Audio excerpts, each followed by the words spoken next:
I saw this photo on a yard sale listing and knew it was worth money, so I jumped in my car, drove down, and I was so happy to see it was still there. Not only was it there, but it was an American of Martinsville. I had my son bring his truck to pick it up, but I wasn't paying attention when they loaded it, and they made a big mistake. The drawers were facing out, and the first time he took a left turn, this middle drawer hit the pavement. I was honking and flashing my lights and finally had to call him on his phone to tell him, "Son, stop, you're losing the drawers." But it was too late for this drawer. Although I have to say, given that it fell from a moving vehicle onto concrete, the minimal damage is a testament to the quality of this furniture. So in this video, I am going to repair this drawer and give the rest of the piece a gentle makeover and see if I can make some fast cash. This furniture restoration was going to be a challenge. I had to repair this gorgeous curved drawer. The first thing I did is I used some wood glue to try to rebuild the edges that had shattered into layers. I wanted to make this nice and strong and tight again. So I carefully put wood glue in all of the cracks, in all of the crevices. I used a combination of toothpicks and some Q-tips to apply it and get it in place. And then I needed to figure out a way to compress it and hold it in place while the glue dries. I grabbed some wood clamps, but I couldn't quite figure out how to get the right angle, because whenever I put the clamp on, it felt like it was going to flatten the wood that I had just worked on, and I had to maintain that curve somehow. This was a little trickier than I thought it would be.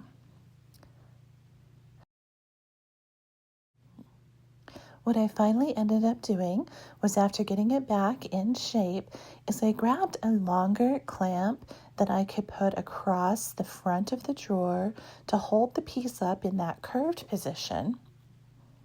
I just had to get it on with just enough pressure so that it wouldn't over bend the wood. It would hold it in the exact position that I needed it to be in. And then once I had that clamp on place, then I could bring in a second clamp to help compress the wood at the top there where it had shattered into layers.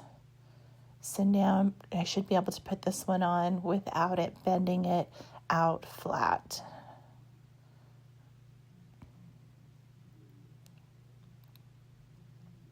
It was really tricky to get it in place without damaging the drawer even more. Okay, I finally got it where I think it's going to work. So now I'm just going to let this dry and harden, and then I'll come in and do the same thing to the other side.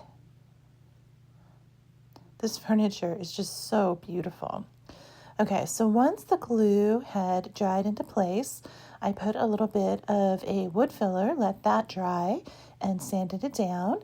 And now I'm going in with a glaze. This product will dry super hard, and it is sandable and paintable. I'm using a paintbrush to put it on so that I can brush it into all of the little cracks that need filled, and I can get a super thin layer so that it doesn't build up and it doesn't extend beyond the edge of the drawer, and it also doesn't add bulk to the front of it. So hopefully this will dry nice and hard and solid, and then give me a foundation that I can use to paint to match the existing wood grain. I'll repeat this process here on the other side. When I went to buy this, it was the last day that the woman was holding the estate sale. I asked her how much it was, and she said to make her an offer. The first amount that came to mind was $150, and she accepted it. So I think I got this for a steal. All right, so now everything is dried. So I'm going to do some gentle sanding on the back side of the drawer to make sure that the epoxy that I put on it and the glaze that I put on it doesn't overlap beyond the original wood shape. I need to make sure it fits smoothly back into the dresser. Once I had both of the sides sanded, then I would be able to start working on the front of it. See, I just need to get that nice and straight and smooth there.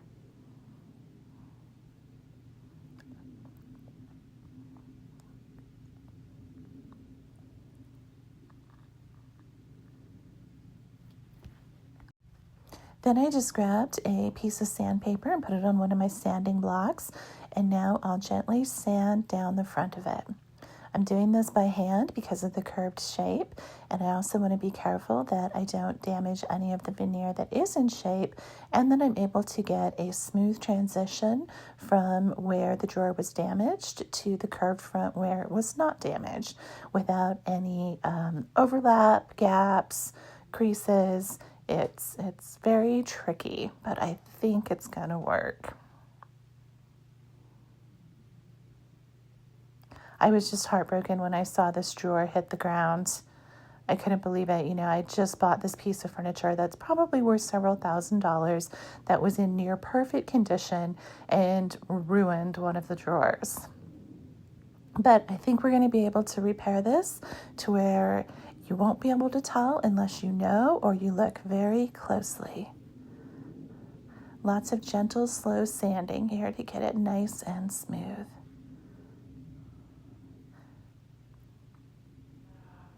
All right, the ultimate test was putting it back in the dresser, and it fits. The drawer wouldn't go in before. Take a look at this. This is the original finish on this piece of furniture. Whoever had it before took beautiful care of it.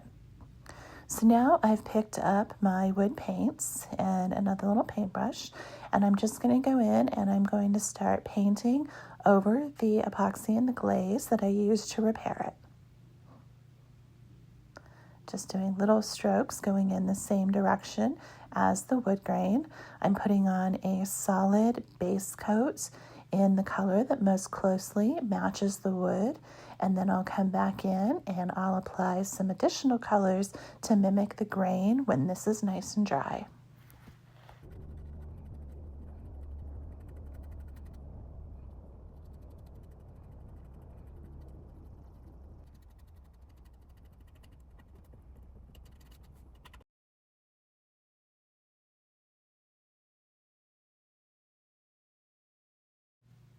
For the rest of the dresser set, I'm just going to do a gentle refinish. So I'm not going to remove the existing finish because it's so beautiful and there's no way I could replicate this factory finish. So what I did is I cleaned the entire piece thoroughly, and then I'm just going over anywhere that there's little scratches or imperfections with a product called Restore a Finish. This is not one of my favorite products to use, but in a situation like this where there are very minimal and just very shallow scratches, it works very well. I'm just putting a little bit of it on this soft cloth, and anywhere there's a scratch, I'll just go over it and buff it with the product until the scratch either disappears or at least is minimized. It does leave a nice shiny finish on it, and it has just a little bit of stain. I'm using the color Golden Oak, which was the closest to this finish. So this should help buff out any of the old scratches. I mean, I can't imagine this piece is from like the 1950s or 60s, and it didn't have any deep scratches on it. It didn't have any water rings. I have never seen a piece of furniture this old in this condition. The people who had it must have truly loved it. The nightstands had a little bit more wear and tear on them, but I decided to stick with the gentle refinish process. So I'm cleaning the piece really well with simple green, and then I'll come in with just a damp cloth to remove any of the residue from the simple green.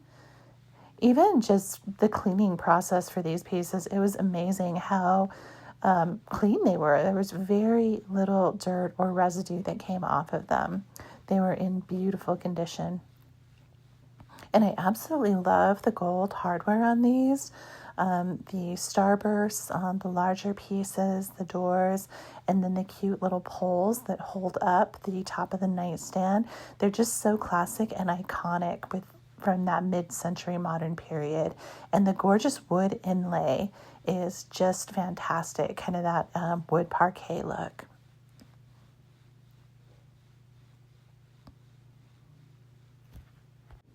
After I finished the cleaning and the inspection, then I got my Restore Finish and I started just buffing the entire piece, paying extra attention to any little areas that were scratched or had minor imperfections. This fills them in nicely and blends them with the rest of the piece without having to do a full refinish.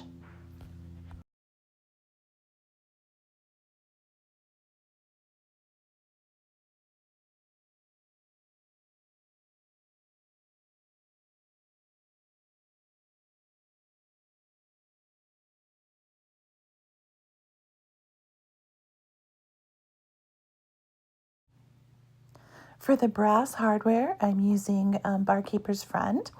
I couldn't take these brass rings off the feet very easily, so I'm just putting a little tiny bit of the product on a cloth and then buffing it and removing all of the old dirt and tarnish from them to make them nice and clean and shiny again. Trying to be really careful not to get any of the Barkeeper's Friend on the wood and make sure that I remove all of the residue.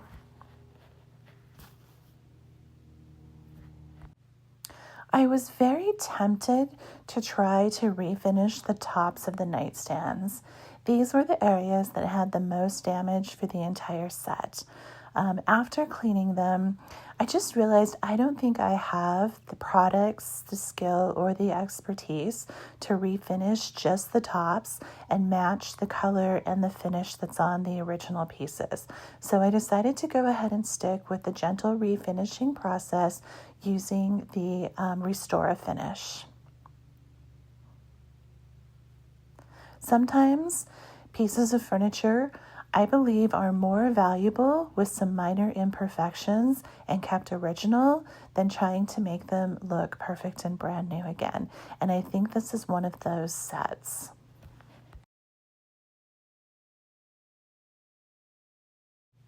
I did do a very gentle sanding on the top of the nightstands with a 400 grit sandpaper just to kind of smooth out some of the scratches and some of the damaged areas. You can see kind of in the lower corner, or the bottom of the screen, you can see where it has a little bit of wear and tear and some dry areas.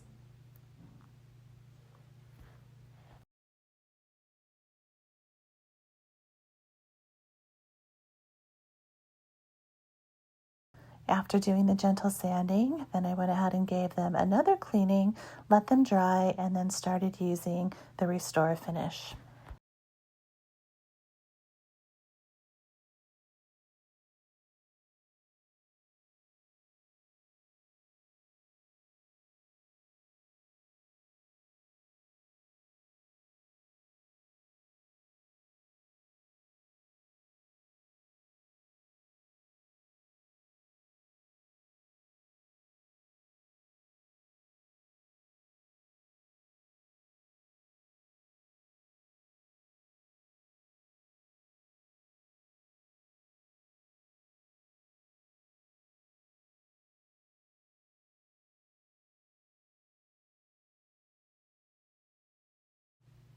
After the Restore Finish had thoroughly dried, I did spray the tops with some glossy canned lacquer in order to put a little bit of extra protection on them.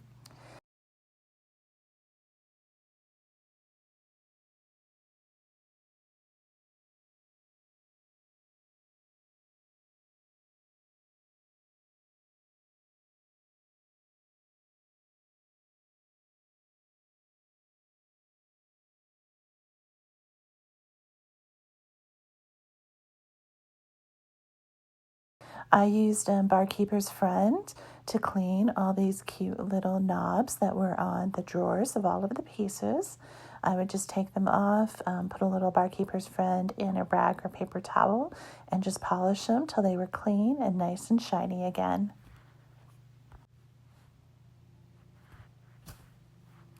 The starburst hardware on the fronts of the doors were my favorite design elements of these entire pieces.